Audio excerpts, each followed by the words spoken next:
everybody. Jeff Jones here. Welcome to the weekly Chase Oaks Church podcast. Before we dive in, I want to encourage you to subscribe to our YouTube channel and download the Chase Oaks Church app. The app is the best place to catch up on messages, engage with our community, and stay in the loop with everything going on around here.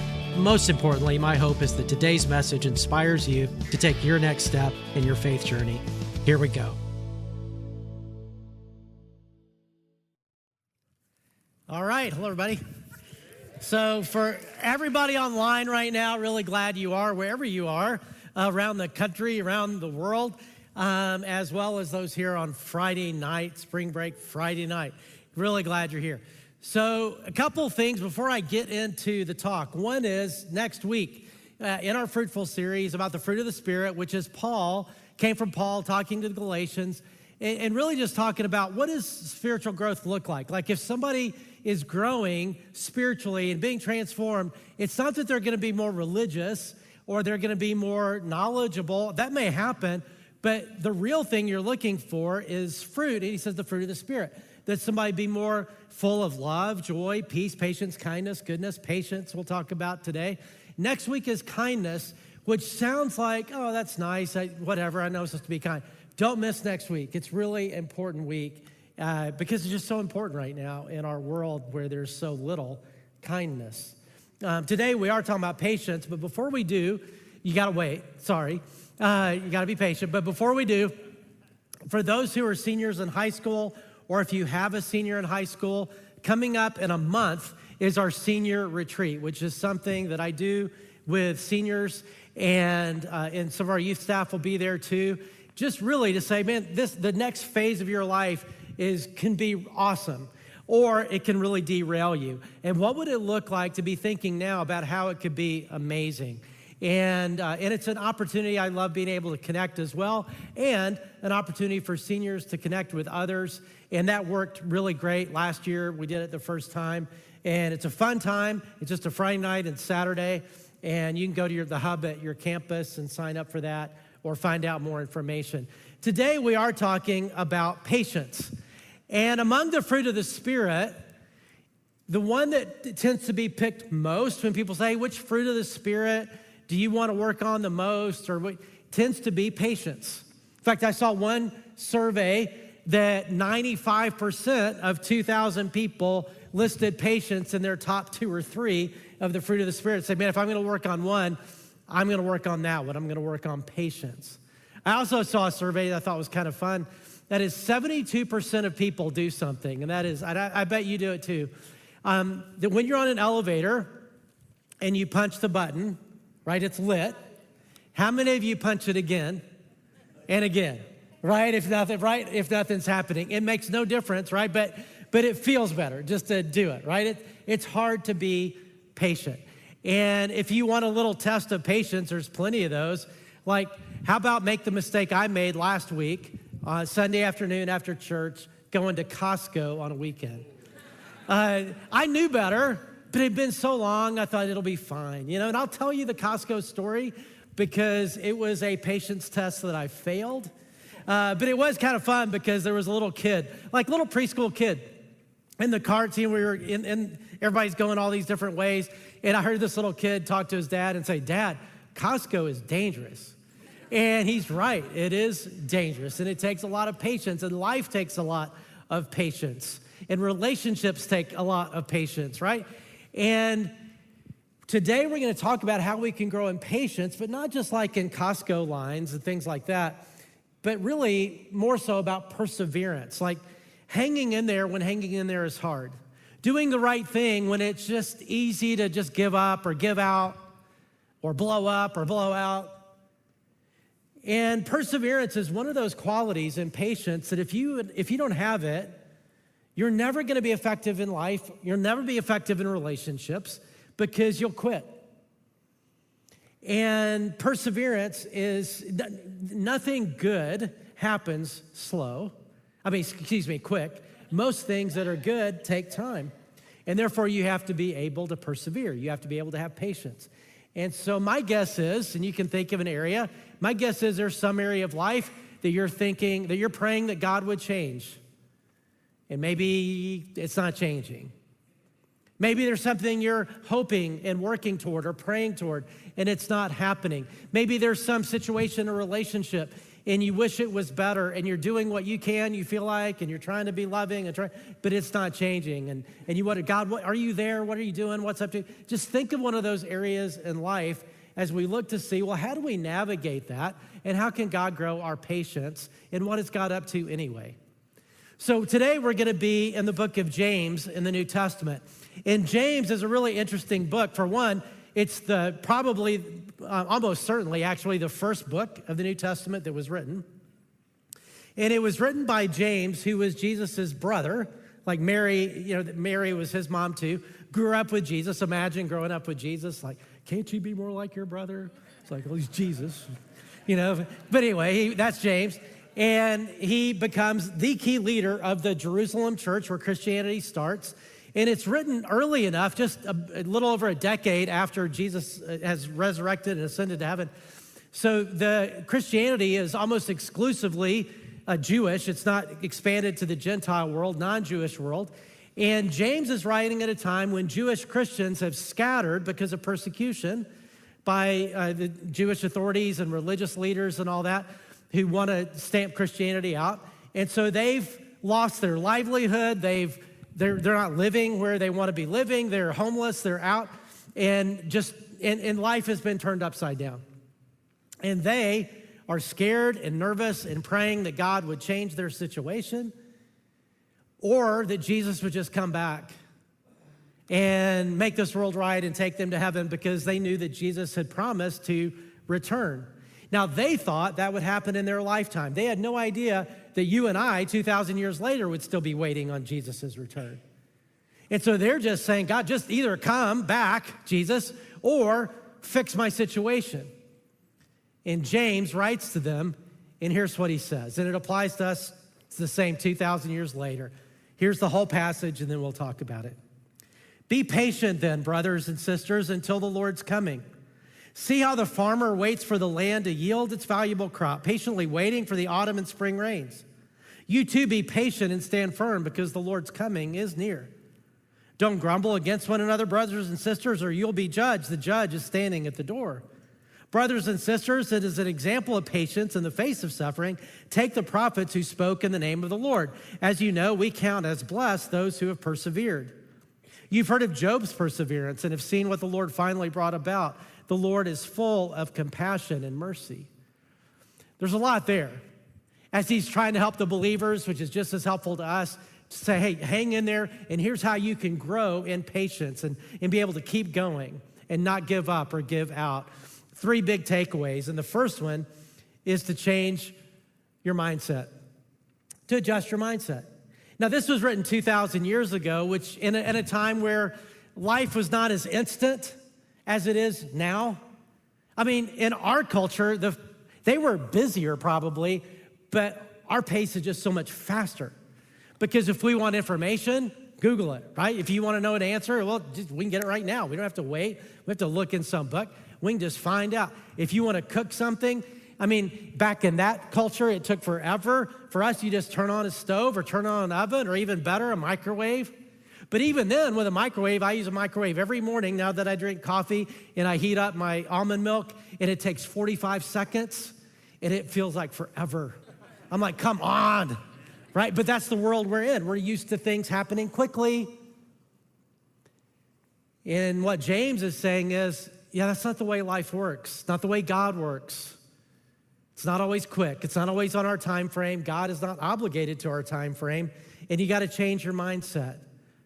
Because real things take time. And often what God is up to takes time. And so he says we got to think more like a farmer. He says, see how the farmer waits for the land to yield its crop, patiently waiting for the rains. Like, think more like a farmer, less like a microwave chef. Now, I don't think there are a whole lot of farmers here. We're not really in a farming community. 2,000 years ago, James was writing to people who is much more of an agrarian farming culture. So I thought, well, it's just not our world. So I decided to help understand it better that I would become a farmer just this week. And so Monday, I bought this chia pet. And And now I'm a chia farmer. And by the way, my wife, Christy, eats chia seeds. They're in our pantry, and they must be good for eating or whatever you do with them. And so now I can support her habit. We don't have to go to Trader Joe's anymore because I'm a chia seed farmer. So this is a chia pet, and this is a Bob Ross chia pet. Do you know who Bob Ross is? He's the PBS guy, the painter guy who painted happy trees and taught you how. And so this is a Bob Ross chia pet. The reason I got a Bob Ross chia pet is not because, wow, Jeff must be a big fan of Bob Ross. It's because it's the only one that I could get, Amazon would get there in 3 hours on Monday. And the other ones were like 8 hours. And on a sermon on patience, 8 hours is way too long. So I got the Bob Ross one. And I really thought, honestly, I don't have patience for this kind of stuff. So I knew I'm not going to be able to nurse this thing. So I talked to coworker Darby into nursing it along, and I really thought that I knew it wouldn't happen in minutes, but I thought just in a few hours, you'd put this stuff on the head and it would go like, all of a sudden he'd have big, it'd just go everywhere, and it's been pretty disappointing, right? Because this is where we're at, and it looks about the same as it did on Monday. There are little white sprouts coming up you can't see. It's either maggots or it's sprouts. I'm not sure which. But it's disappointing, okay? But it's a great reminder that actually it takes time. And what James is saying is, think of a farmer. I mean, they got to wait, and it's not like they're not doing anything. Like they're busy.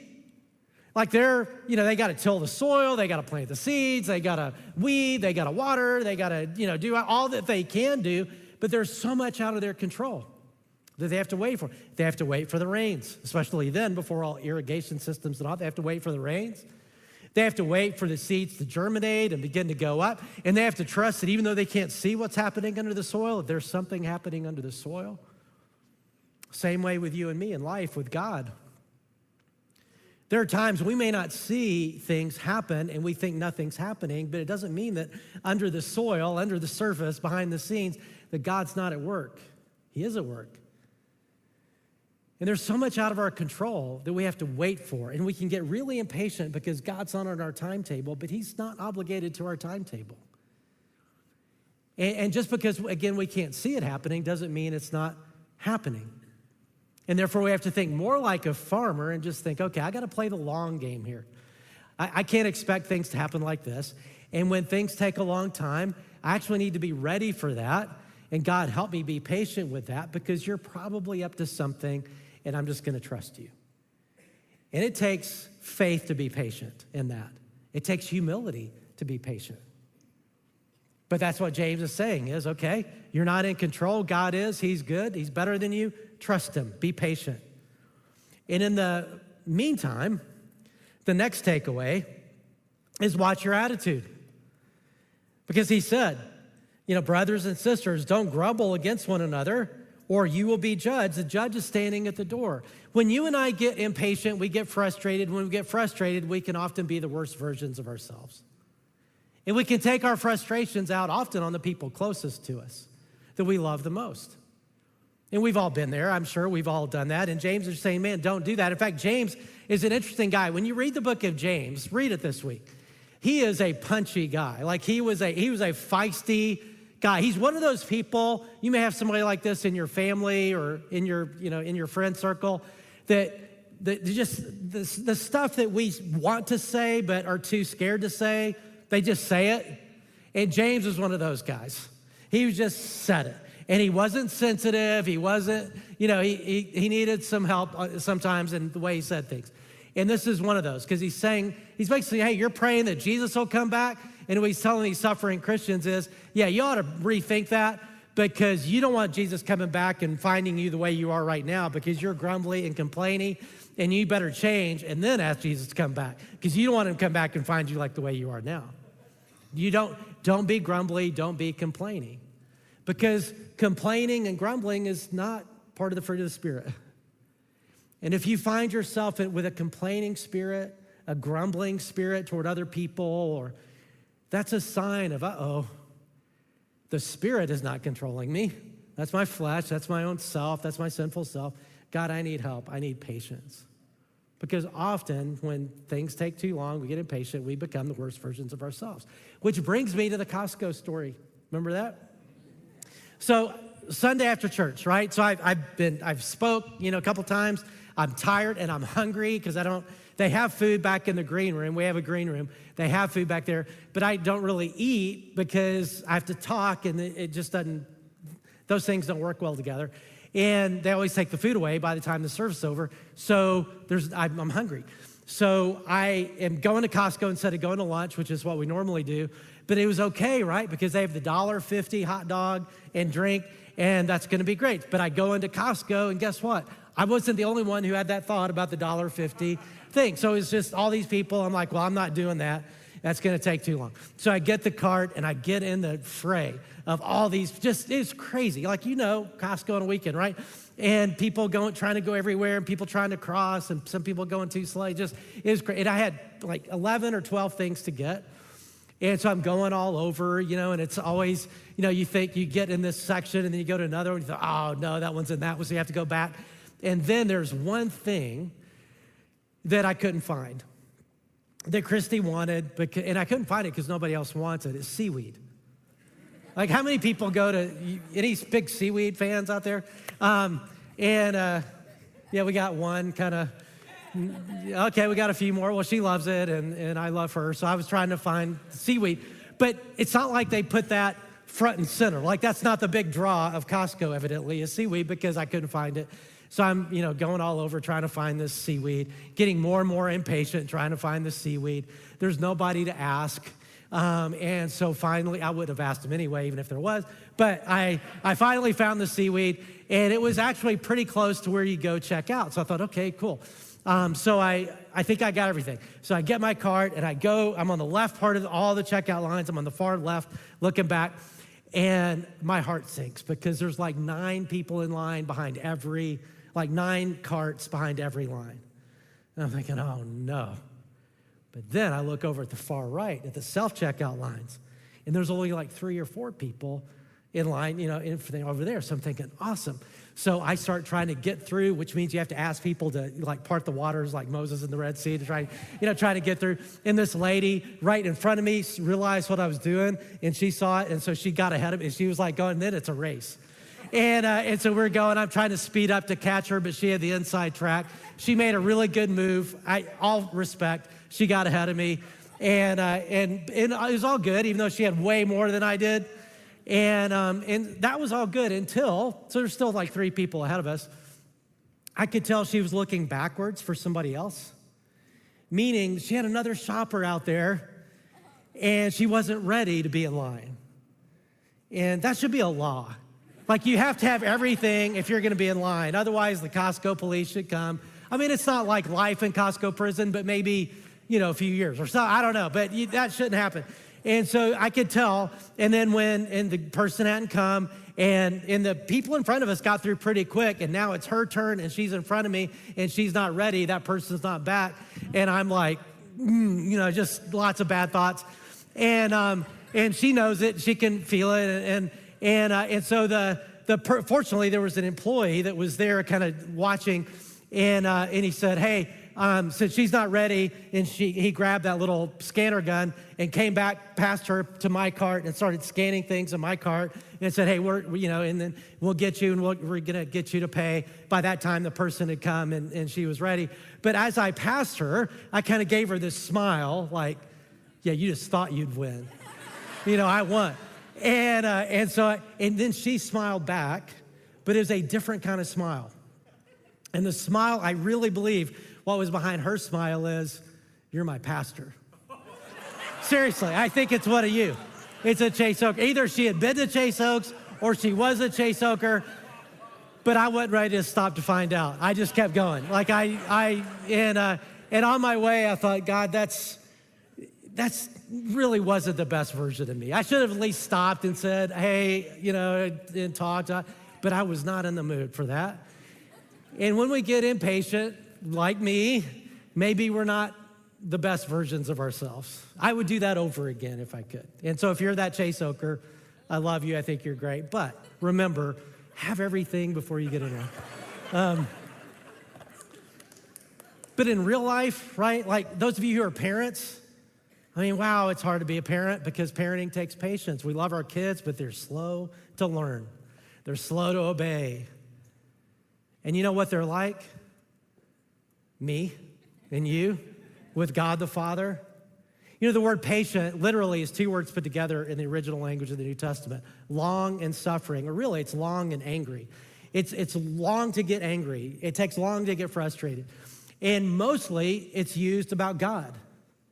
As God, the way he relates to us as our Father it takes a long time for you and me to get God frustrated or to get God, because he's got a lot of patience with us. And thank him that he does, because otherwise there'll be lightning bolts all over the place all the time. Just people will be going like crazy. But that doesn't happen because God is patient. And that's the way he calls us to be patient with our kids, with our friends, with our spouses at work, right? And all that, to model the same. And James is just saying, be careful, because when we get frustrated, when we get impatient, often it's the people that actually matter the most to us that feel it. And then, another big takeaway is consider God's bigger plan. Consider God's bigger plan. That maybe the reason things aren't happening the way we would like or in our time frame is that God actually has a different plan. And then maybe it's even better. And that's why patience really does take some humility to say, you know, even if I can't understand it, even if I can't see it, even if I don't like it, I'm going to trust that maybe God's got a plan here. Maybe his time frame is even better than what I would choose. And to make his point, James gives two examples. He gives an example of the prophets, first of all, the Old Testament prophets. Now, you may or may not like your job, but your job, I'm going to guess, is way easier than being an Old Testament prophet. Because the Old Testament prophets, the God's people in the Old Testament, they knew that their job, that they were basically preaching to people who would never listen, who would never change. And they were prophesying, they were predicting things that they thought would happen in their lifetime. Almost never did it happen in their lifetime. In fact, most of it wouldn't be fulfilled until Jesus came. They didn't understand all that. And so they're predicting things that don't happen, which makes them look silly. And they're preaching about things that people don't listen to and people aren't changing. And so they just had to persevere. And they often got persecuted for it and killed for it and beaten for it and all that kind of stuff. And they just had to hang with it and persevere and trust that God has a plan. I just don't know what it is. Now, they know now, looking back, they're like, oh, okay, I get it. But they didn't know that then. And then he talks about Job. Now, Job is a guy in the Old Testament, the book of Job, likely the first Old Testament book written, the book of Job. But the book of Job is about this guy who had everything going for him and had a great family life. He's wealthy, well respected. He loved God, everything great. And then everything falls apart. I'm not going to tell you why. You got to just go back and read the book of Job in the Old Testament. And then everything falls apart, and he doesn't know why. And he does pretty well. I mean, he's hanging with God. He's persevering and all that until it's just too much. And I mean, it's really terrible what he goes through. And then he just comes at God and is like, God, this isn't right, this isn't. And God considers that part of faithfulness. Faith, by the way, is not acting like things are okay with God, but actually being authentic with God and saying, God, it's actually not okay. I do love you, I do trust you, but I don't like you right now. I don't think this is right. I don't understand what's going on. And God puts those examples in the Bible all over the place to show us that authentic relationship with what he wants. So they have this big interaction that goes on for chapters in this book, Job and God. And eventually, God does change his circumstances and turns it around. But before that happens, Job says this to God: I had only heard about you before, but now I have seen you with my own eyes. And what Job is saying is, hey, when everything was great, I knew you I knew about you, and I was all, yeah, God's great, my life's awesome. But it wasn't until everything fell apart, and I had to wrestle with you, and I had to find you in the darkness of my life, that I realized who you really are. Now I really know you. And I bet a lot of us could say that. Like, it's often in the most difficult times, the most frustrating part of our times in our lives, if we stay faithful and that's where we find God in a deeper way. That's what Paul talks about in the book of Romans to another group of Christians who were going through a hard time. And he said, we also glory in our sufferings because we know suffering produces perseverance, perseverance, character, and character, hope. Meaning the way we grow in character is not through easy. God's not an easy button. We're frustrated. God, make it easy. He loves us too much for that. Instead, God is at work, and that we think that what God, what we want is what we want, but God wants something more for us. In fact, here's a little Jeff quote. God is often doing a deeper work in you than the work you're asking him to do for you. That God is often doing a deeper work in you than the work you're asking God to do for you. We get fixated, God, do this for me. And God's like, well, okay. But he's actually more interested in us becoming who he wants us to become and who we want to become too. And there are things that may be happening in your life that you don't like. There are things, certainly I can say that. There are things that you're praying that God would change and change quickly, and I am too. And it's not happening. And I believe God is at work, and in his time, you'll see it eventually. But in the meantime, maybe God has a plan that's even more profound than your plan. And that he loves you enough to allow you and me to go through what we go through, because that's actually where we become the kind of people with the kind of relationship with God that's much more real, much more deep, much more significant. So, let's put all this together. As you think about whatever's going on in your life right now, that you wish was different, that you're praying for change, that you're hoping, you're working, all that. The 3 takeaways, go ahead and put them on the back screen. Actually, they want me to stand here. This is the first time I've done this service. You're the guinea pigs. And when you look at the screen, don't I look huge? I feel like I look so huge, just like, oh. Anyway, you won't see that on Sunday, but it's just a Friday night thing. But hey, with whatever you're going through, change your mindset. I know you want it to happen and happen now. I get it. God gets it too. But think more like a farmer, less like a microwave chef. It's going to take a while, and that's okay. Just because you can't see change doesn't mean change isn't happening. Just like a farmer in the chia seed thing and all that stuff's happening, just takes a while. Watch your attitude. Be careful, because often we can become the worst versions of ourselves around the people we care about the most when we're agitated and wanting things to happen. And then consider God's bigger plan. Humility takes faith patience takes faith and humility. Faith to trust that God is doing his work in his time, and humility to say, God, you're not obligated to me in my time frame. I choose your time frame and your bigger plan, and I know you're up to something. And so I'm gonna pray that it happens quickly. I'm gonna pray that it changes and changes quickly. But in the meantime, I'm gonna trust you, and I'm gonna trust your time frame, and I want you to work out your plan. And with that in mind, let's go to God in prayer together.